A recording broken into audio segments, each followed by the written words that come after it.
What's good? It's Lazarus, representing Laz Army. Shout out to Southpawer.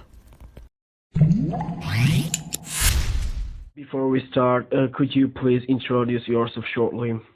Okay, yeah. I go by the stage name of Lazarus. I'm from Detroit, Michigan, and I've been coming up in the hip hop scene there in Detroit, and slowly and steadily bringing my name out there for people to hear around the world. And I'm just a very hungry, passionate Detroit hip hop artist who wants his voice to be heard and his message to be heard by the masses. How's life in Detroit, man? What it means to you to be from Detroit, the legendary city? Detroit it's a legendary city, and it's bred a lot of very incredible MCs, which is a blessing, coming from that environment and coming from that background and that whole scene of hip hop. My father, immigrated from Pakistan to Detroit, and that's where I was born. And it has a very special place in my heart because, it's the place where I basically learned to be a human being on this earth. And the surroundings that, in Detroit are what made me who I am today. It opened me up to, the type of things that I got interested in, the type of things that I wanted to become in my life. And I'm so happy that, I was able to be inspired by the music around me to allow myself to become the poet and hip hop artist that I am today, because it's the influences that were around me at the time growing up that made me pursue the path of hip hop. Okay. Tell us the beginning of your career, man, how it all started.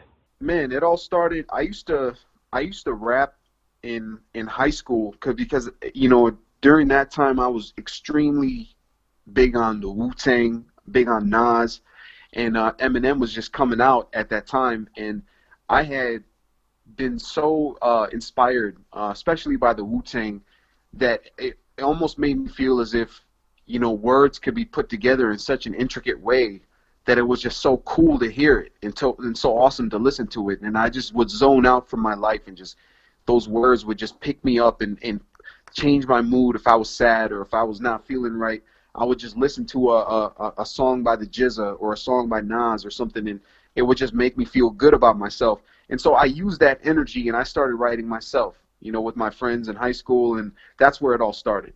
Wow. And then when I went to college at Wayne State in Detroit, I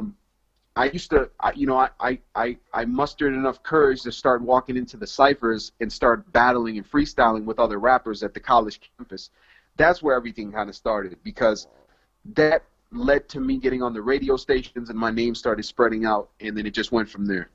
What or who was the main inspiration to start rapping? The main inspiration for me to start rapping was just music like Wu-Tang, music like Nas that I was listening to, music like Talib Kweli. I used to listen to these guys, and when I heard somebody rap with a message, and I heard somebody rap with intricate words, it made me fall in love with hip hop, because there was also a lot of rap music at the time that didn't have substance and message. Just like today, there's a lot of rap that doesn't have substance. But when you hear a rap song that does have substance, a song that has a message, a meaning, a purpose, and dope lyrics, it just makes you feel proud that, wow, there's music like this out there. Yeah. And so that's kind of what attracted me to hip hop. And eventually, like I said, I started writing raps myself. And that's when I got attached to it, because I fell in love with writing rhymes. What's the meaning of the name Lazarus? Why you call yourself Lazarus? Yeah, so Lazarus is a biblical name. It's a character from the Bible that was resurrected, and the reason that I call myself Lazarus is because there was a time, I used to not go by Lazarus, and it used to just be Cameron, which is my real name. But what ended up happening was that because of, the September 11th events, that happened in 2001 and various other, occurrences, people had told me, because of my ethnicity, that there was no way that the world would accept somebody like me, particularly in America. They would be able to accept a rapper of my ethnicity because of the image that CNN is portrayed of me, it's like they'll never take you serious. They'll never let you get on that medium. They'll never let you get your words out there. And so I almost had to kill myself from the music standpoint. Like I had to say I can't rap because everyone's saying it's not going to happen. It's not going to, no matter how hard I try, it's not going to work. But me resurrecting that dead, soul inside me and saying, you know what, no, I can do this no matter what. I will do this. And there's been various times in my career where I wanted to give up, but that spirit came back and resurrected, and I became the Lazarus again. And again, the other meaning of Lazarus is resurrecting hip hop, because I saw so much death in hip hop that I wanted to be a light and bring life back into it. You know what I'm saying? Yeah, okay. What are your future projects? What can we expect from you? Man, I'm doing a lot, man. I'm doing a lot of stuff with the South Asian hip hop scene, but I'm also continuing to work with my Detroit family. I got projects still in line with D12 and with Swifty. Me and Swifty have some projects that we're working on together. I'm just continuously building my building my relationship with everybody, and it's just really exciting to work with a lot of big names. There's some names that I can't really put out there on the interview, but I got some pretty big names that I'm working with right now. You worked with D12, Kxng Crooked, Royce the 5'9". How you met them? So with D12, back in the day, when I was in college, when I told you I was doing my freestyle battles, and I would be going to different venues, 8 Mile style, going on stage and battling people. So I met Swifty because he was one of the judges battling me back in the day, like 2004, around that time. So he used to judge me. So that's why it's really interesting when you talk to Swifty, because Swifty is like, he saw me from the root of this, and he used to watch me battle on the radio and on stage and stuff like. And so that's when I first got introduced to Bazaar and Swifty and Kaniva and all those guys. Royce I got introduced to because I would record in the same studio as him. Like, my engineer in the studio was the same engineer that Royce works with. So we got introduced together in the same studio in Detroit. And so we started developing a relationship like that. And then so what had happened, I would see them everywhere. I was in Detroit. I would be at all the different events and all the different hip-hop spots, and I would always see these guys over and over.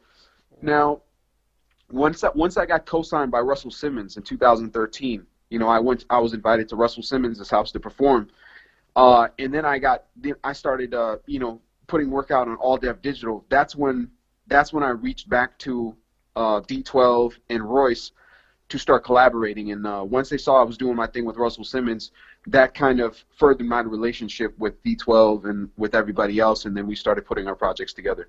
Do you consider Royce the 5'9" as one of the best lyricists of all time?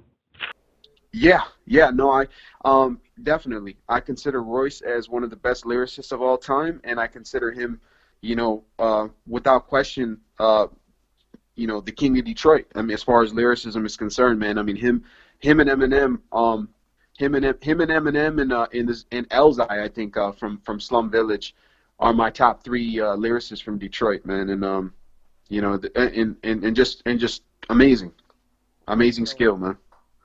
And big inspiration to me, man. Eminem, Royce, Elzhi, these guys had direct, profound impact on my career. Their style, their energy, their wordplay, their lyricism had a big influence over me, and I think anybody can hear that. Okay, there are rumors that D12 is making an album. Is that right? I can't, I don't think that publicly I'm one to make statements about what D12 project is coming out or not. But I will tell you that I do have future projects with them, and that there are surprises in store. Obviously I'm not in a position to disclose those details. What's the song that you are the most proud of? The song that I'm most proud of that I did, I really like the Fearless song that I did recently. I really like that song because it was I think it's a song that touched a lot of people, and it did well, and for multiple reasons. First of all, the message that I had in this song, I felt like was a very important message that not too many people were getting out there. Now, there was a lot of people afterwards that did songs about Donald Trump, and they said, you know, Donald Trump is this, Donald Trump is that. But I felt like that song, what I did lyrically there was I went deeper than just, you know, screw Donald Trump. I went more into, you know, what was going on and where these problems are coming from, you know, and just kind of raising some questions and putting those out there. And the way I felt I put those lyrics together, I'm proud of that. And also because you know, Kxng Crooked to me is like he's a lyricist that I'm scared of. You know, like I feel like you know, when I get on the mic, it's like, okay, I can get on a track with somebody, but when I get on a song with somebody like Royce or somebody like Crooked, I feel like these are guys that, you know, are pound for pound the best lyricists, not just from my city, but these all around the world. Like, you know, so for me to get on the track with Crooked Eye was a big deal for me. He's one of my favorite lyricists in hip hop, and just to be able to hang with him on a record like that's something I'm really proud of. Okay, what's your top 5 MCs? All right, cool. Yeah, that's fair. So my top 5 MCs of all time. Number 1, Tupac. I love Tupac for his emotion, you know, and he's my number 1. I can listen to him, and it just stirs up emotions in me when I listen to him. Number 2, Biggie, Notorious B.I.G. I love his, I love the force that he raps with and the smoothness that he raps with, and that's he would be my number 2. And then number 3, I would have to put Eminem. Number 3, because Eminem's wordplay and uses of syllables and rhyme schemes are unparalleled. I mean, it's just nobody can put words together better than Eminem. Yeah. And of course, I mean, he's got all sorts of other you know, reasons to be considered in that field. So I would say he's the best rapper alive currently, definitely. And then number 4, I would put Nas, because I feel like Nas is just his poetic style of storytelling is also unmatched, and I feel like he deserves that spot.